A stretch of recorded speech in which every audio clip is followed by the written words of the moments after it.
Welcome back to Kids Club. I'm Miss Chris, and we are still learning about Nehemiah and initiative, seeing what needs to be done and doing it. We're also going to learn about staying focused, not letting the TV show or the friends outside or the telephone take us away from the task that needs to be completed, getting it done, stick-to-itiveness. Let's see what we have to learn.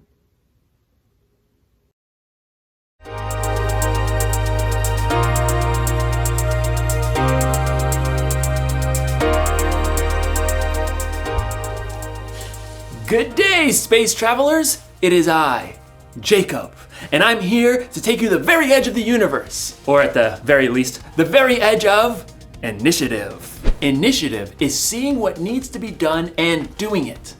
Initiative is very important. Too often we see what needs to be done and we don't do it, usually because flashing red light? Red light? What could that mean? I'll have to check the Space Travel Manual. Red light. Red light. Computer malfunction alarm. To reset computer, press the blue button. Okay, good. Where was I? Yes. Initiative. I was saying that sometimes we see what needs to be done, but then we don't do it because a blue flashing light.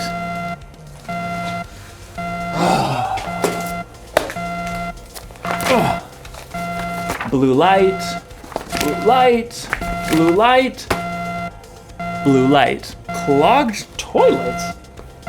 To unclog, press the orange button. That'll do the trick. Man, it's really hard to focus around here. What I was saying was, a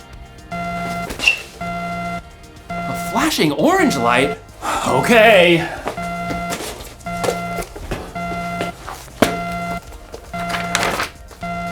Orange light, orange light. In today's story, we'll hear more about Nehemiah rebuilding the wall around Jerusalem. A really difficult job. Orange light. Got it. Whew.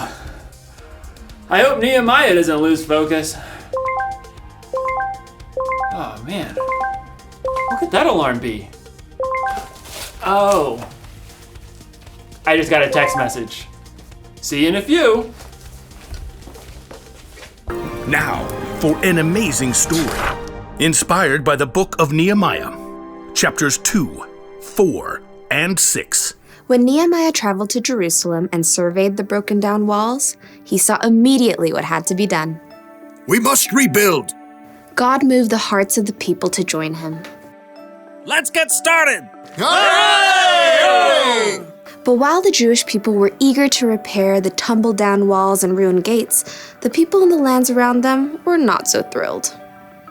What do they think they're doing? A city with no walls stood open to attack. The people inside could never become a strong nation. The enemies of the Jews knew that if the wall of Jerusalem was rebuilt, the Jewish people might become a powerful enemy.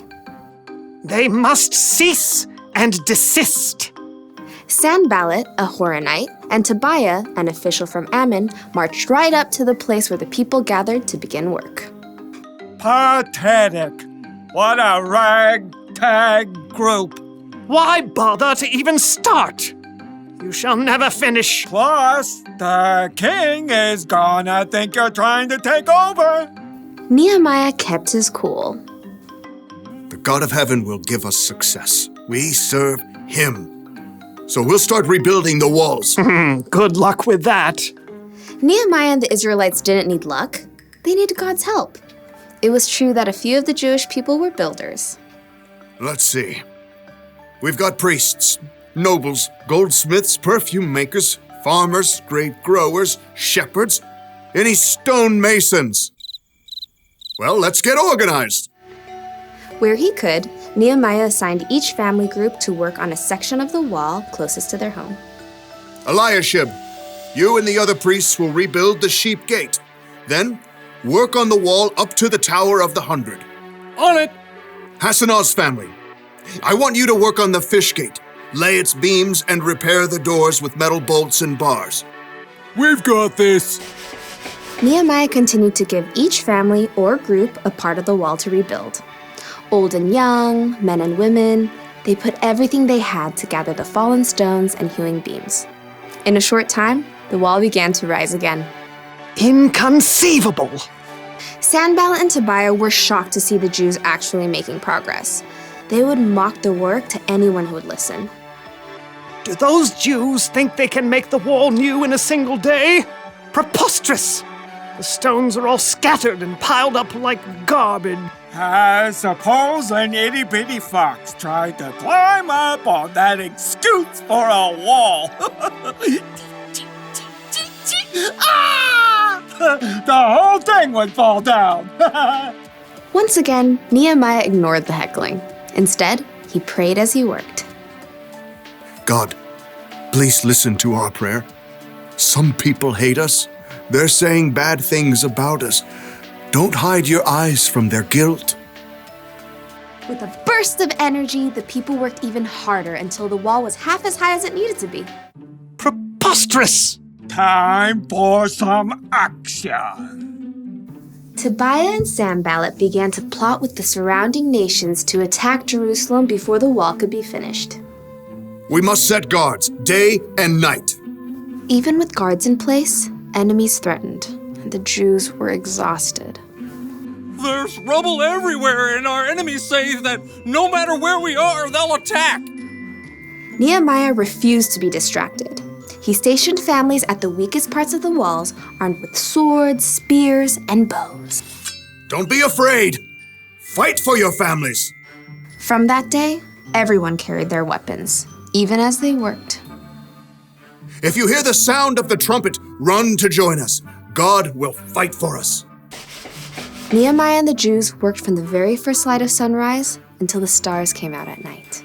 At last, the wall itself was finished. It's full height. All the gaps are filled. Yeah! But we can't rest yet. The entrance gate still must be repaired. Sanballat was furious, but he had another play to make. So he sent a message to Nehemiah, who was working high on the wall.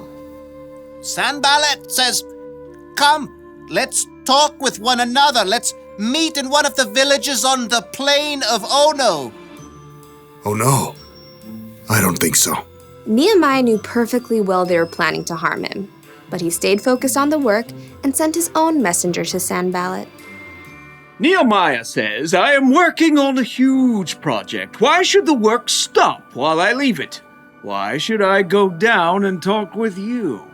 Inconceivable! Try again. 5 times, Sanballat sent messages. He even threatened to tell the Persian king that Nehemiah was trying to make himself king. Tell Sanballat you're just making that up. Oh, I'll have to send another message. Time for a new strategy. Sanballat made one last desperate attempt. He hired a man named Shemaiah to make Nehemiah look bad with his own people. Nehemiah, some men are coming at night to kill you. Let's go hide in the temple and lock the doors. Nehemiah knew that God had not sent Shemaiah. Should a man like me run away? No, I won't go. Once again, Nehemiah saw through the tricks of his enemies. Instead of hiding away and looking foolish, he trusted God and doubled down on the work. On the 52nd day of work, the wall and gates were finished. No! The wall had been finished in record time by a group of ordinary, everyday people. It was clear to everyone that God had helped Nehemiah and the Jews stay focused and finish strong.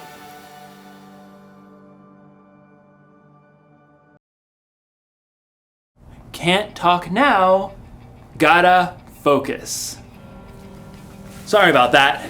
It's so easy to get distracted sometimes, isn't it? I mean, you probably don't get distracted by alarms and flashing lights, but there are a lot of things that can distract you. When you're supposed to be focusing on homework, you might get distracted by the TV or the internet. When you're supposed to be cleaning your room, you might end up playing with your toys. When you're supposed to be listening to your teacher, you're making funny faces at your friends. We get distracted by our stuff, by other people, even by our own thoughts and worries. There's so many things fighting for our focus. It can be overwhelming. I mean, look at Nehemiah. He was rebuilding the wall of Jerusalem. He had enemies on the outside and people fighting with each other on the inside. It would have been so easy for him to get distracted, but he stayed focused. I mean, look at Jesus.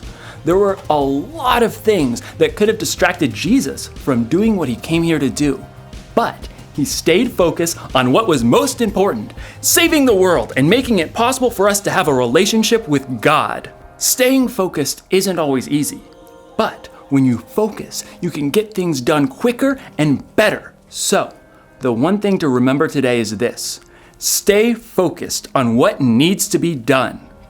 If you need help, take a minute or two to talk to God before you have something you need to focus on, and try to steer clear of the things that can distract you. I'm putting you on silent, and when in doubt, consult the Space Travel Manual, if you have one.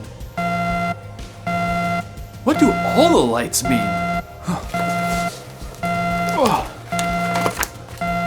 All the lights, all the lights, all the lights, all the lights. Oh. Dance party.